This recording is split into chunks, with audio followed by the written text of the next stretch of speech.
जमात हफ्तुम मज़मून science सबक number 10 आफात के दौरान हुस्न इंतज़ाम। आज के इस सबक में हम पढ़ेंगे कहत, बादल का फटना, सैलाब, बिजली गिरना, आतिशफ़िशां, सुनामी, तूफान।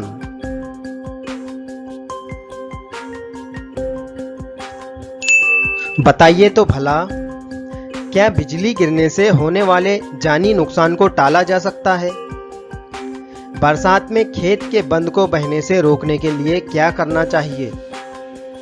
पानी की किल्लत क्यों पैदा होती है? पिछली जमात में आपने आफात की दो किस्में, इंसान की पैदा करदा और कुदरती आफात पढ़ी हैं। ऊपर दी हुई खबरों की इन दो किस्मों में दर्जाबंदी कीजिए।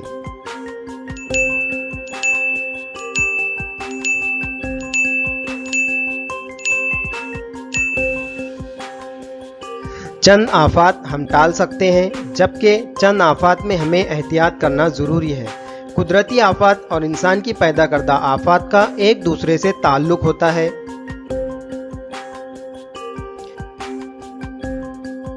आबो हवा में तब्दीली की वजह से कहत, बिजली गिरना, बादल फटना, सुनामी, आंधी वगैरह कुदरती आफतें हैं। ऐसी कुदरती आफात में जानी और माली नुकसान होने का इम्कान रहता है। इसके लिए कौन जिम्मेदार है? ऐसे हालात में हम क्या कर सकते हैं?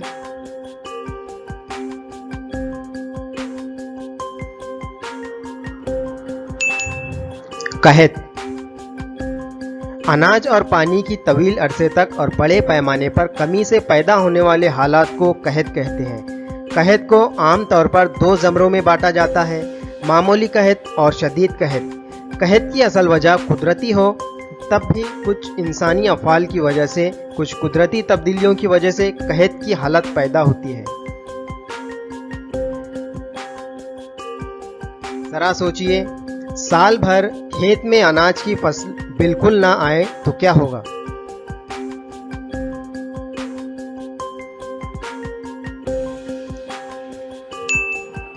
कहत की वजूहात: खुश्क साली, शदीद बारिश व सैलाब, सैलाब में फसलों का बह जाना या फसलों का नुकसान, दर्जा हरारत में तब्दीली, आंधी, सर्द हवाएं, कोहर वगैरह माहौल में तब्दीलियां हैं। इसी तरह फसल को खाने वाले कीड़े, बीमारियां, टिड्डी दल का हमला, चूहे और घूस, जलजला जैसी कुदरती आफात वगैरह कहत की चंद वजूहात हैं। कहत की इंसानी वजूहात में जंग, अंदरून मुल्क बदमनी, रास्तों की किल्लत और आबादी में बेशुमार इजाफा जैसे असबाब शामिल हैं। इनमें खुश्क साली कहत की असल वजह है।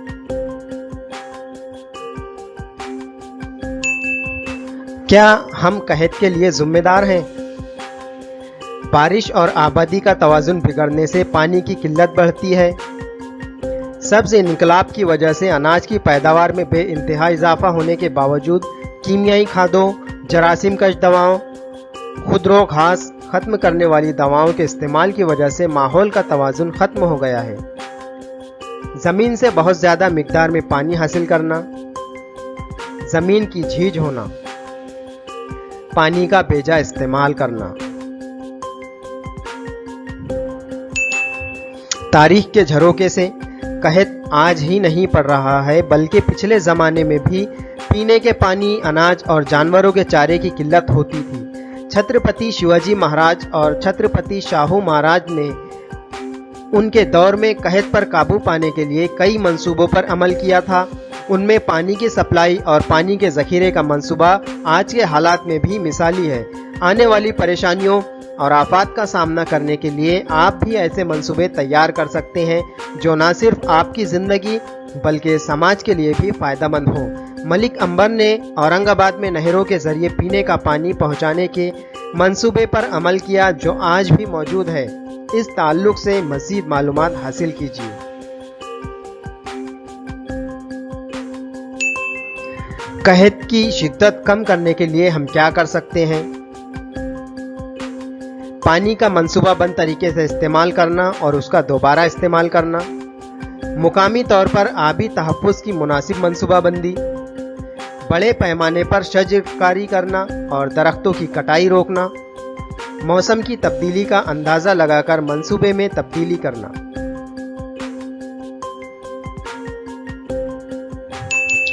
बादल का फटना। बाज़ औक़ात बारिश लाने वाले बादल नीचे से आने वाले पानी बारिश की शक्ल में ज़मीन पर ना गिरकर ज़मीन के ज़्यादा दर्जे हरारत की वजह से दोबारा आबी बुखारात में तब्दील होकर उसी बादल में समा जाता है। नतीजे में उस बादल में भाप का ज़ख़ीरा बहुत ज़्यादा हो जाता है।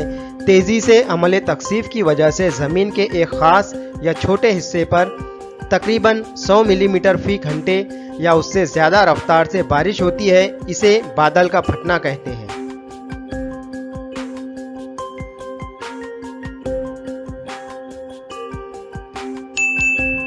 क्या आप जानते हैं 6 अगस्त 2010 को लेह और लद्दाख में बादल फटे थे। 26 जुलाई 2005 को मुंबई में बादल फटने का गैर मामूली वाक़या सब लोगों के जहन में होगा। उस दिन 8 से 10 घंटों में तकरीबन 950 मिलीलीटर यानी 37 इंच बारिश हुई थी और पूरी मुंबई जल थल हो गई थी।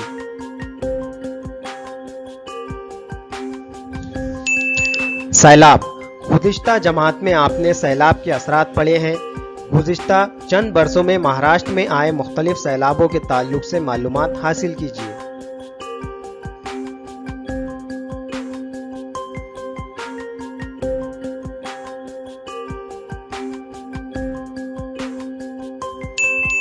सैलाब से बचाव के लिए हिफाजती तदाबीर। पहाड़ी इलाकों में छोटे बंद बनाना,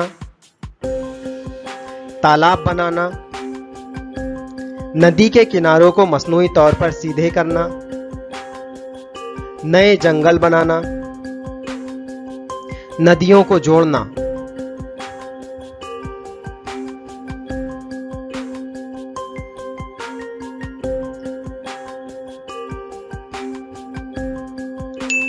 कौन क्या करता है? भारत सरकार ने 1976 में कौमी सैलाब कमीशन कायम किया।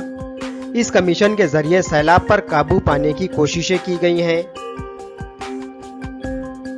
कौमी सतह से लेकर देहात तक सैलाब पर काबू पाने का मंसूबा तैयार रहता है। इस मंसूबे की वजह से बड़े पैमाने पर जानी और माली नुकसान को टाला जा सकता है।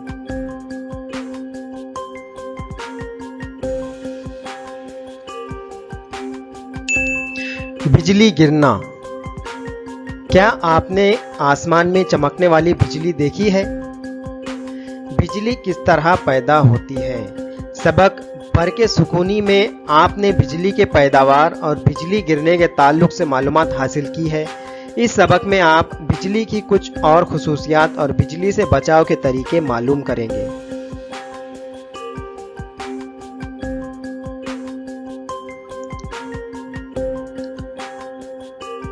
सुने तो ताज्जुब होता है, बिजली की तपिश सूरज की तपिश से ज़्यादा। सभी बिजलियां ज़मीन पर नहीं गिरती। 95% बिजलियां आसमान ही में होती हैं। सिर्फ 5% बिजलियां ज़मीन तक पहुंचती हैं। बिजली एक ही बादल, दो बादलों या बादल और ज़मीन के दरमियान पैदा हो सकती है। कुर्रे फ़िज़ाई में हर सेकंड तकरीबन 40 बिजलियां चमकती हैं। बिजली की वजह से पैदा होने वाला दर्जे हरारत सूरज के दर्जे हरारत से ज़्यादा होता है। ज़्यादा दर्जे हरारत की वजह से बहुत ज़्यादा दबाव में आई हुई हवा अचानक फैलती है और शदीद गरज की वजह से आवाज़ पैदा होती है।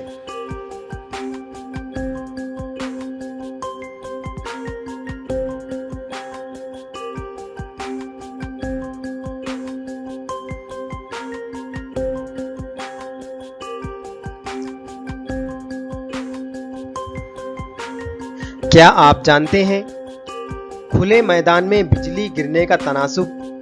दुनिया भर में बिजली गिरने से होने वाली अमवात का तनासुब कम होने के बावजूद बचे हुए लोगों पर होने वाले मुज़िर असरात देरपा हुए हैं। बिजली से मुतासरा शख्स का फौरी इलाज करवाया जाए तो उसकी जान बचाई जा सकती है। बिजली गिरने के मकामात का मुशाहिदा करने से मालूम होता है कि सबसे ज़्यादा बिजली खुले मैदान में, सबसे कम दरख्त के नीचे और पानी के करीब गिरती है। आमतौर पर हमेशा इंसान किसी ऊंचे मकाम या ऊंची जगह पर मौजूद हो तो ये हादसात होते हैं।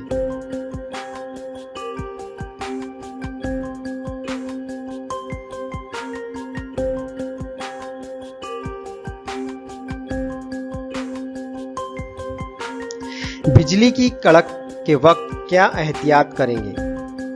नंबर 1, खुले मैदान में या दरख्त के नीचे खड़े ना रहें या ऊंचे मकाम दरख्त पर ना चढ़े। नंबर 2, बिजली के खंभे, टेलीफोन के खंभे और टावर वगैरह के करीब खड़े ना रहें। नंबर 3, देहात, खेत, सहन, बाग और मकान के अतराफ के तार के कंपाउंड को ना छुएं। नंबर 4, स्कूटर, साइकिल, ट्रैक्टर, कश्ती पर हो तो फौरन उतरकर महफूज जगह पर चले जाएं। नंबर 5, एक वक्त में कई लोग एक ही जगह ना रहें। नंबर 6, इसका ख्याल रखें कि 2 अफराद के दरमियान अंदाजन 15 फीट का फासला रहे। नंबर 7, बिजली के ऐसे आलात इस्तेमाल ना करें जिनसे प्लग जुड़ा हुआ हो। टेलीफोन, मोबाइल का इस्तेमाल ना करें। नंबर 8, पैर के नीचे खुश्क लकड़ी, प्लास्टिक, टाट या खुश्क घास फूस रखें। नंबर 10, तैराक और मछेरे फौरन पानी से बाहर आ जाएं। नंबर 11, पक्के मकान सबसे महफूज मकाम है। मालूम कीजिए कि आपके मकान के आसपास ऊंची इमारतों पर बर्करुबा आला है या नहीं। ज़रूरी हो तो अपने मकान पर भी बर्करुबा लगाइए।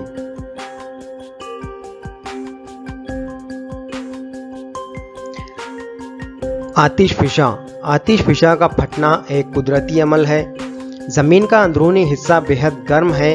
अंदरूनी से बैरूनी हिस्से की जानिब या सतह ज़मीन तक गर्म मादों की हलचल मसलसल होती रहती है। इसलिए बाज़ वक्त कचरे के नीचे मौजूद ठोस माए और गैसी मादे कचरे की जानिब ढकेले जाते हैं। ये मादे कचरे के बाहर खारिज होकर सतह ज़मीन पर आकर बहने लगे तो इसे आतिशफिशा का फटना कहते हैं। आतिशफिशा के फटने से क्या होता है? नंबर 1, लावा, भाप, गर्म कीचड़, गंधक जैसे कीमियाई मादे ज़मीन की सतह पर आकर जमा हो जाते हैं, जिसकी वजह से टेकड़ियाँ और पहाड़ वजूद में आते हैं। आतिशफिशा के ज़रिए खारिज होने वाली राख और गैसों के ज़रिए माहौल आलूदा होता है। कई बार आतिशफिशा की वजह से बारिश होने लगती है। गर्म हवा की वजह से दर्जा हरारत बढ़ता है। गर्म लावे में जंगल, बस्तियाँ दफन हो जाती हैं।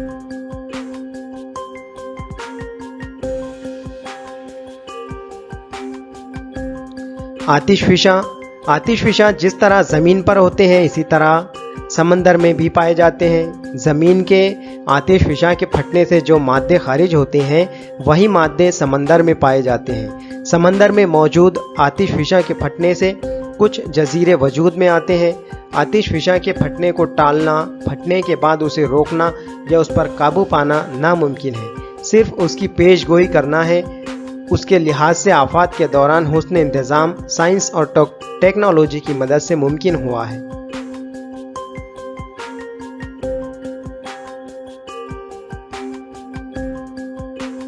सुनामी, ज़रा याद कीजिए, ज़लज़ला किसे कहते हैं? समंदर की तह में ज़लज़ला आए या आतिशफिशा फटे तो क्या होगा? ज़मीन की तरह ही समंदर की तह में ज़लज़ले आते हैं और आतिशफिशा फटते हैं। समंदर में ज़लज़ले आने पर बाहर खारिज होने वाली तवानाई पानी को ऊपर की जानिब ढकेलती है। नतीजे में समंदर में मखसूस किस्म की लहरें बनती हैं। जहाँ ये बनती हैं वहाँ ज़्यादा ऊंची नहीं होती, लेकिन बहुत तेज़ रफ्तार से दूर तक फैलने लगती है। इन लहरों की रफ्तार 800 या 900 किलोमीटर फी घंटा होती है और जब साहिली इलाकों तक पहुँचती हैं तब इनकी रफ्तार पहले की बनिस्बत कम होती है। लेकिन उनकी बुलंदी बहुत ज़्यादा यानी 100 मीटर तक बढ़ती जाती है। समंदर की तह में आने वाले जलजले और आतिशफिशा की वजह से बनने वाली ये लहरें सुनामी लहरें कहलाती हैं। सुनामी जापानी का लफ्ज़ है। सुनामी के मानी किनारे से आकर टकराने वाली पानी की बड़ी लहरें।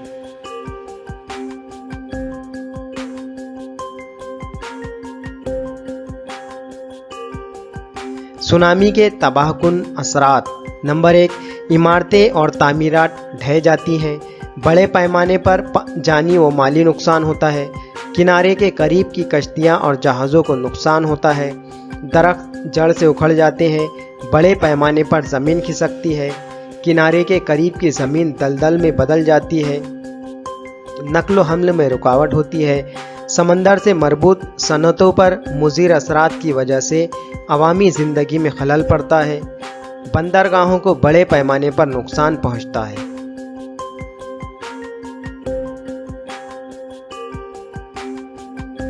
तदाबीर। समंदर की तह में जलजले के नतीजे में सुनामी लहरें उठने पर फौरन उसका अंदाज़ा लगाकर किनारे से करीब के इलाकों में रहने वाले लोगों को खतरे की इत्तला देना ज़रूरी होता है। इसके लिए खला में मौलिक मसनूई सैयारे से मदद भी मिलती है।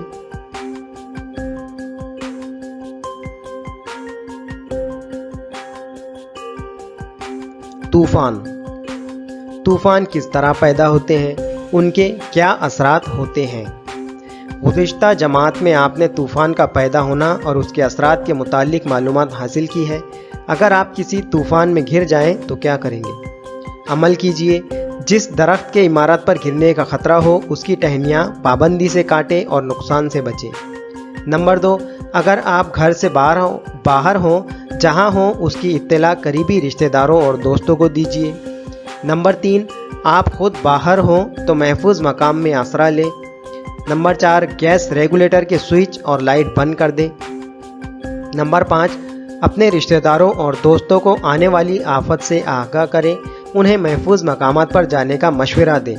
नंबर 6, जो लोग घर से दूर हों उनको अपने घर में कुछ वक्त आसरा दें।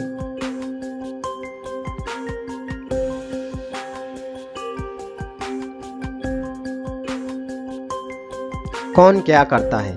अक़वाम मुत्तहिदा ने 1965 में एक बैनुल अक़वामी इदारा UNDP मुस्तकिल तौर पर कायम किया। दुनिया के तकरीबन 177 ममालिक इस तंजीम के रुकन हैं। इस इदारे का अहम काम आफात के दौरान ज़रूरी अशिया, माली इमदाद और रज़ाकार आफात के मकाम पर रवाना करना है। इसके साथ ही मदद के लिए बैनुल अक़वामी तिब्बी टीमें और दूसरे माहिरीन के ग्रोह भी भिजवाना है। 13 अक्टूबर बैनुल अक़वामी कुदरती आफात से एहतियात का दिन है।